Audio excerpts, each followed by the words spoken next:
ሰላማችሁ በክርስቶስ ኢየሱስ ስም ይብዛ። ዛሬ ከእግዚአብሔር ቃል አንድ ቦታ እንማራለን ማለት ነው። እኔም ከእናንተ ጋር እግዚአብሔር ያስተምረናል አንድ ላይ ማለት ነው። ኢየሱስ ክርስቶስ ለደቀ መዛሙርቱ ለአገልጋዮቹ እሱ ከማድረጉ አስቀድሞ የተለያዩ ትእዛዝ በአራቱም ወንጌላት ሲያዛቸው እናያለን። አራቱም ወንጌል ላይ አዟቸዋል። ግን ዛሬ የምናየው አንዱ ወንጌል ላይ የማቴዎስ ወንጌል ላይ ኢየሱስ የተናገረውን ትእዛዝ የሰጣቸውን ቃል ነው የምንመለከተው ማለት ነው። ማቴዎስ 28 ቁጥር 19 እስከ 20 ድረስ ምንድነው ያላቸው? ሂዱ አለ፣ አሕዛብን በአብ በወልድ በመንፈስ ቅዱስ ስም እያጠመቃችኋቸው ደቀ መዛሙርቴ አድርጓቸው አለ። እዚህ ጋር ስንመለከት አጥማቂ አለ፣ ተጠማቂ አለ። አጥማቂው በማን ስም ነው የሚያጠምቃቸው? በአብ በወልድ በመንፈስ ቅዱስ ስም ያጠምቃቸዋል። ለነማ አምነው ለዳኑ ሰዎች ማለት ነው። ያመነ የተጠመቀ ይድናል የሚለው የማርቆስ 16:16 ቃል የኢየሱስ ቃል ነው። ሰው ሲያምን ወዲያውኑ በመቀስፈት መጠመቅ አለበት ማለት ነው። የሚያጠምቀውም የሚያስተምረውም ማን ነው? ሐዋርያቱ 12ቱ ደቀ መዛሙርቱ ናቸው። ያላመኑ ሰዎች ራሳቸውን በራሳቸው በአብ በወልድ በመንፈስ ቅዱስ ስም እያሉ አይጠመቁም። ለምን? አጥማቂ የግድ ያስፈልጋልና ማለት ነው። ስለዚህ ኢየሱስ ክርስቶስ ከዛም በኋላ ሲያርግ ምን አለ? በኢየሩሳሌም ቆዩ አላቸው።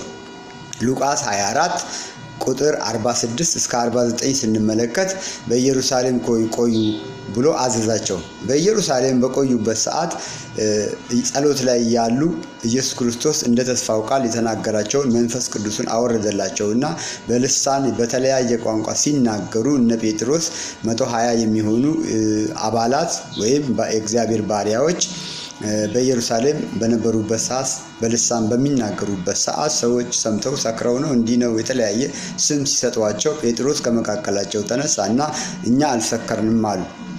ብዙ ነገሮችን ከተናገረ በኋላ የጴጥሮስ ንግግር የሰዎችን ልብ ሲነካ ሰዎቹ ደግሞ አመኑ።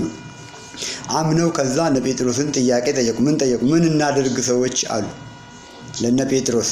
እነ ጴጥሮስ ደግሞ እያንዳንዳችሁ በጌታ በኢየሱስ ስም ተጠመቁ፣ የመንፈስ ቅዱስንም ስጦታ ትቀበላላችሁ፣ የተስፋው ቃል ጌታ አምላካችን ወደ እርሱ ለሚጠራቸው በሩቅ ላሉ ሁሉ ነውና ከዚህ ጠማማ ትውልድ ዳኑ ብሎ በብዙ ቃል ሌላ ቃል መከራቸው ነገራቸው ይልና ከዛ በኋላ ያመኑትም ሰዎች 3000 የሚያሉ ሴትና ሕፃናት ሳይቆጠሩ በኢየሱስ ስም ተጠመቁ ይላል። የሐዋርያት ሥራ ምዕራፍ 2 ቁጥር 38 እስከ 40።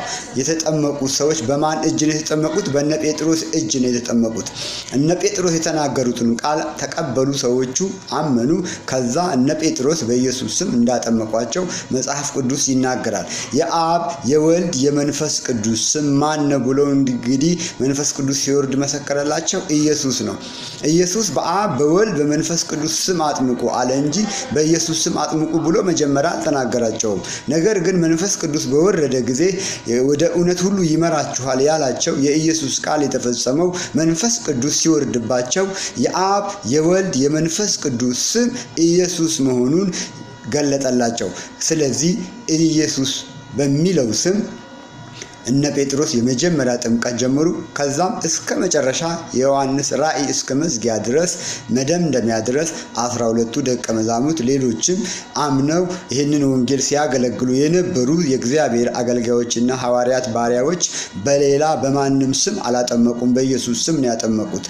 ለምን ቢባል መዳን በሌላ በማንም የለምና ከሰማይ በታች ሰዎችን ለማዳን የተሰጠ ስም አንድ ስም ነው። የሐዋርያት ሥራ ምዕራፍ 4 ቁጥር 12 መዳንም በሌላ የለም።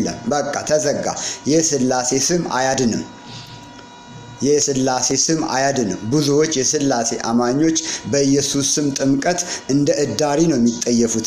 የኢየሱስ ጥምቀትን ስትነግሯቸው እንደ ሽንት ነው የሚጠየፉት፣ እንደ ሽንት ነው የሚያንቋሹት፣ እንደ ሽንት ነው የሚጠሉት፣ እንደ ሽንት ነው ቆሻሻ አድርገው የሚቆጥሩት። በኢየሱስ ስም የተጠመቅን እኛ የሐዋርያት ቤተክርስቲያን ተከታዮች፣ የሐዋርያት እምነት ተከታዮች እንኳን የኦል ጂሰስ እያሉ በኢየሱስ ስም ጥምቀት የተጠመቁ እነዚህ አስጸያፊ ደጋፊዎች እያሉ ልክ እንደ አሳማ እዳሪ እንደ አሳማ ያገኘውን ነገር እንደበላ ነገር እንደ ቆሻሻ ነገር ይቆጥሩናል። ነገር ግን መጽሐፍ ቅዱስ እያንዳንዳችሁ በኢየሱስ ክርስቶስ ስም ተጠመቁ ወደ እዚህ ጌታ አምናለሁ ብሎ የመጣ ሁሉ አለ። የተስፋው ቃል ጌታ አምላካችን ወደ እርሱ ለሚጠራ ማለት ምን ማለት ነው?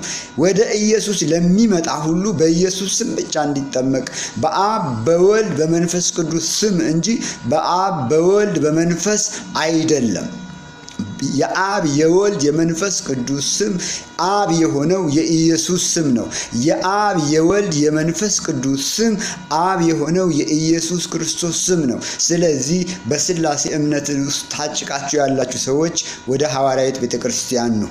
እነ ተስፋዬ ሮበሌ ሲናገሩ በሐዋርያት ቤተክርስቲያን ህዝባችን ተበዘበዘ፣ በወር ወደ 5000 ሰው እየሄደ ነው፣ እኛ ብቻ ነው ያልሄድነው እያሉ ሲናገሩ ፍርሃታቸውን ስጋታቸውን ሲመሰክሩ በሚዲያም እያየናቸው ነው። ኑ በስላሴ እምነት ውስጥ ያላችሁ ሰዎች ወደ ኢትዮጵያ ሐዋርያት ቤተክርስቲያን ኑ፣ ዳኑ፣ አምልጡ። የአብ የወልድ የመንፈስ ቅዱስ ስም የማዳን ስሙ ኢየሱስ ነው። ከዚህ ውጭ ሌላ መዳን የለም። ፎሎና ሼር አድርጉ። መልካም ጊዜ ይሆንላችሁ።